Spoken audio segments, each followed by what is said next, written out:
Hi, everybody. Eric from Hit Subscribe here, and I am doing yet another one of these videos in the freelancing Q&A that I have been doing for a bunch of months now. In our the house we own in Michigan, this is actually the last week I'm going to be here, so if you tune in next week, I will be somewhere else. We're going down to Texas. I don't know what it'll look like, but it'll be warm there, which doesn't matter to you, but it matters to me. So, with that bit of meta information out of the way, the question here is, sorry, I'm ducking because I have it up on my screen below the phone. Should you build your site and your practice under your personal name and brand or under a generic business name? So personal name and brand or a generic business name.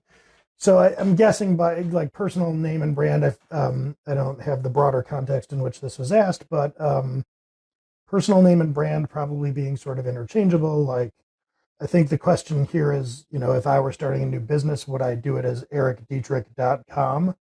And would I make the name of the business like Eric Dietrich Inc. or something like that?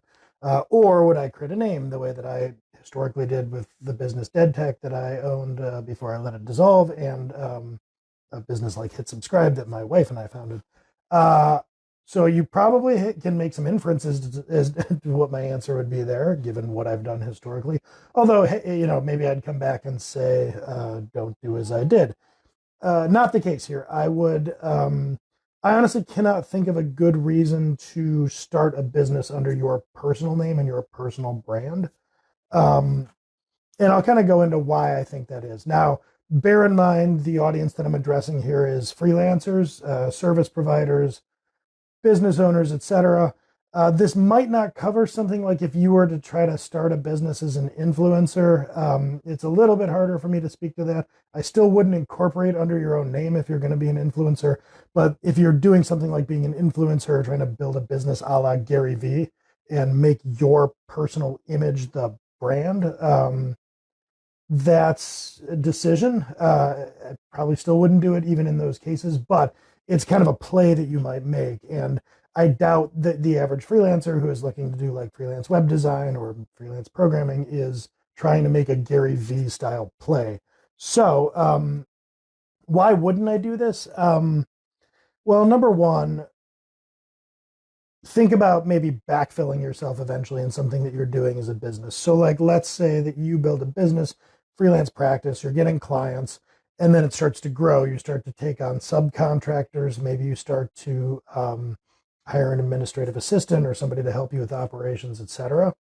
Sooner or later, as that business grows, as you build equity in the business, you are going to want to backfill different aspects of what you're doing. And one of those aspects that you might want to backfill would be the sales. Another one might be the service delivery. Now, if you have made your face the face of the business, if you have made your name synonymous with the business, it gets pretty hard to backfill. So if I were building a business and it was called Eric Dietrich Incorporated at ericdietrich.com, and you found yourself on the phone with a salesperson that wasn't Eric Dietrich, that would be pretty weird. So you're going to have a harder time backfilling yourself in that business. You might not think you want to do that, but sooner or later, if you're building that business, if you have equity that's growing in the business, you will want to backfill aspects of it. And that'll be pretty awkward to do if your name is all over it and your face is all over it. Another problem, just straight out of the gate to throw it out there, if you ever want to build or sell this business, you build equity, and much harder to do it if your name is associated with it, your personal brand is associated with it. It's a tough sale. It's not that you couldn't sell it, but I can tell you for sure that any acquirer is going to come along and say, well, I'm sure going to mark down my offer because this is super tied in with you personally. What am I going to do with this? So in general, there's a couple things that I'm discussing here that kind of speak to the idea of equity in your business. Equity in your business means basically that the business is worth something if you were to sell it to somebody else. Kind of the short form anyway, equity, ownership in the business, ownership in the business as an asset that you could sell to somebody else. It's much harder to build that if you make the brand and the business indistinguishable from you personally. Um, I'll kind of talk about also the general idea that if you build a business that is in your name and you're the face of the business, and you start to hire people, like if you can also think of these people, so it's not just your own valuation in the business or your own difficulty backfilling yourself as far as like external parties are concerned, but imagine you're hiring somebody. It's a little, I don't know, ego-y to have ericdietrich.com and people working for that. I don't know, it's just my take. I feel like it might be a slight dampening factor on your ability to bring in at first subcontractors and then employees. Like there might be employees that don't want to work for you personally. It has the feeling of being your personal assistant or something like that. So I imagine this is, relatively subtle and down the line, but it might make it harder for you to hire and find and attract and retain talent. Um, and I got to say, like, at least as somebody who consumes services, so through our business, we have vendors that help us with do different things, whether it's tax prep or say something like recruitment, et cetera, whatever the case may be. If those vendors I was dealing with were operating under, with their name and face like heavily associated with the brand. It's not that I wouldn't work with them. We actually had a tax firm for a while that had that exact thing going on, but it's a little bit, I don't know, it feels kind of mom and pop, like you're starting a diner in a small town or like you're an influencer or something. So if what you're looking to do is build a serious professional services practice, slapping your name on it doesn't really feel like that. So I think that there might be kind of a low key vibe among your potential clients that you're not real serious. You just don't see, like if you have brands out there like consulting brands, like say Accenture or Price Waterhouse Cooper. I don't know who Price Waterhouse and Cooper are exactly, but I don't think it's like anybody's thinking it's those people operating that. These are like serious firms, and if firms are associated with people's names, a la like law practices or whatever, that are consulting and services firms like that, it's probably something of a throwback. So anyway, that's my take on it. I don't know, maybe it sounds professional if you name yourself the way like law firms or doctor practices name themselves, but for me anyway, consuming services, in as much as I'd give that some thought, if it was like Bill Smith Incorporated that I was looking to hire to perform some kind of like website redesign, I'd be like, wait, what? Like, are you just a dude or do you have a business? Um, so those are kind of all the disadvantages that I see, and I think they outweigh the advantages. I'll talk about the advantages a little bit, and I do see some, especially in the early days with you as a freelancer, to having your, I guess, personality and personal brand, if you will, associated with the business. One is that you come across, I think, as more approachable. And in the early days, that can certainly be an advantage. The people, if you're positioning yourself as like, hey, I just hung out my shingle, I want to get some business. I think people will empathize with that to some degree. They're rooting for you to win and to establish your practice and get set up. So in your kind of rookie days, that can that's sort of what I was thinking of as a little bit amateur hour, can actually work in your favor if your business is really just you and your brand.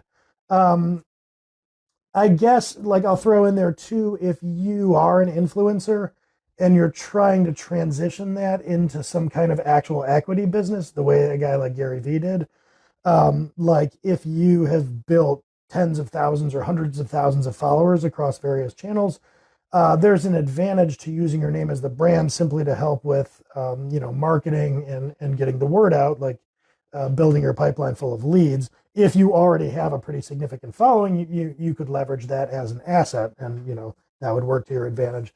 Another thing, if you're just hanging out your shingle and getting going, to the personal approach, is that it doesn't feel like, and when I put this on YouTube, I'll throw up a link to this video where I've talked about this before, but it doesn't feel like the royal we where you're faking it and you just, hang out your shingle, start a business, and you're like, we here at, whatever Inc. believe in quality, like, this kind of like transparent pretending to be an agency. It doesn't have that feel if you're just operating under your personal name and brand. Um, so I think, those are significant advantages. And another one would be it's easier to create copy on your site and collateral and stuff if you're not trying to pretend to be an agency or something, if you're just saying, hey, I'm so and so, I'm really good at X, reach out to me. That's much more natural copy for a freelance practitioner to be writing. It's a better way to talk. And if you are putting things under your personal brand, it kind of helps you go against that impulse to, I guess, pretend to be a bigger business than you are. Okay, so with the advantages and disadvantages out of the way, I still would 100% recommend going with incorporating and creating a website under some kind of brand name that you come up with, whatever that may be. And the reason I say that is all of the advantages I listed to the personal brand you can leverage. You can have your cake and eat it too. So imagine that you're an influencer and you have a decent personal following and you want to build a site and a practice with that personal touch. You can still do that on a domain name that isn't named after you. You can still do that with a business that is not incorporated as your personal name. And again, another video I'll link to, you should absolutely incorporate if you're going to do business. So name your business something that isn't your name.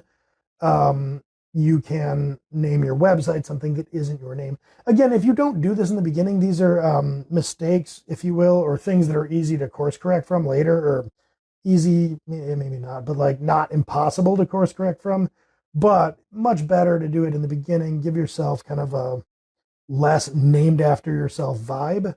And then you don't have to solve that problem later where you're like, oh man, I want to hire some people and I want to hire someone to do sales. And it's going to be weird if it's ericdietrich.com and it is someone other than Eric Dietrich doing sales. I can recover from all of that. I can buy other domains, redirect them to the new one. I can file a DBA, a doing business as, and create, a branding situation. Like I can move away from all that personalized stuff. Much easier to do if you don't make that decision in the first place. So if you, like take my business, Dead Tech, that I had started a bunch of years back, if you start out with Dead Tech, I can at any time choose to update the website copy and slap my face on it and make it more personalized. That's easy. It's less easy to go through and do all these kinds of like incorporation and domain things later, because if you built a domain and you built up traffic to it and all that, there is material downside to rejiggering things at that point. So what I would recommend that you do is everything official, do it under some kind of brand name and have your brand name and your branding on the site. But if you want that personal touch, have a nice, friendly, warmly written about page where you talk about yourself. If it's just you providing services, don't anywhere on the site pretend otherwise. You can, have your story on your about page if you want the more personal touch. And then on your services page, you can, talk in the first person singular because that's honest. You can do all those things and have that personal touch. And then you're leaving yourself pretty flexible and able to change that as you grow. So when you start bringing in subcontractors, you can go change that I to we and accurately talk about the different people you work with and the talent that's involved there. And then as the business grows beyond that, you can kind of depersonalize it as you bring on sales help and everything else. You don't need to do that all in one shot. So I guess I'll kind of round out here by saying that's what I've gone with on a couple of different occasions. The first time with Dead Tech, I did it because I was making the mistake, if you will, that I make fun of myself now for. I did it because I was playing it being, an agency, like, oh, we here at Dead Tech, blah, blah. I mean, it was just me moonlighting and selling, freelance software contracting 12 years ago or whatever this was. It was just me doing this in my spare time, but I, puffed myself up and said, like, we here at Dead Tech believe in quality. I wouldn't go back and do that over again, but I absolutely would create a brand like Dead Tech and operate under that brand. And with Hit Subscribe, it would have never been on the table really for me to make it about me personally because my wife Amanda and I founded the business together. But that business came as the result of me writing under the Dead Tech brand and companies reaching out to me and saying, hey, I really like the blogging that you're doing. Can we pay you to write or even to run our, developer tools company, our tech blogs? So after, I don't know, 5 or 6 different, maybe even more companies reached out to me, I went to Amanda and said, hey, let's think about starting this kind of like done for you content business. You can do the editing, I'll do the post writing, And that's how it got started. So the reason I'm mentioning this is we took a business, the seed of which was literally me writing blog posts and people liking the blog post that I personally was writing. But we created a brand called Hit Subscribe, and we put up copy and branding under Hit Subscribe. Amanda is talented, created the logos for it and that sort of thing. And so we didn't make it a personal brand, even though the customers at the time very much liked working with me personally. So we created a brand, operated under that brand, and now we've grown and scaled that business in a way where my face really isn't attached to these things at all. Many years now, or I don't know exactly how many years, at least several years since I've actually written any blog posts for the business. So all the things that it originally was that were tied to me personally have long since been backfilled. I don't even do our sales anymore. Like I am pretty nearly out of all of the day-to-day of the business. It would have been a lot harder to do all of that if we had built a business at ericdietrich.com and plastered my face all over it everywhere and operated under my personal brand. It would have been a whole lot slower to backfill all that. It would have been a whole lot slower to scale the business. So, take that for what it's worth. I guess maybe one caveat I'd throw out there is if you're thinking about this and saying, I just want to have an independent practice forever, I do not want to hire subcontractors, I do not want to grow or scale, what then? I would still say make the distinction. Don't do it as you personally because you don't know what you're going to want to do. You might be tired of gig after gig after gig of freelancing 5, 6, 10 years from now and want to have the optionality to hire other people. So I see absolutely no downside to creating a brand name other than your name and operating and doing business under that name. You can always make it as personal as you want, but it's going to be more pain and more friction to get away from that personal tie-in later than it will be if you create that decoupling from the outset. So yeah, that's my take. Absolutely pick some kind of name that isn't your name, incorporate under that, create your website under that. So hopefully that helps, and I will catch you next time from somewhere a lot warmer than the Midwest.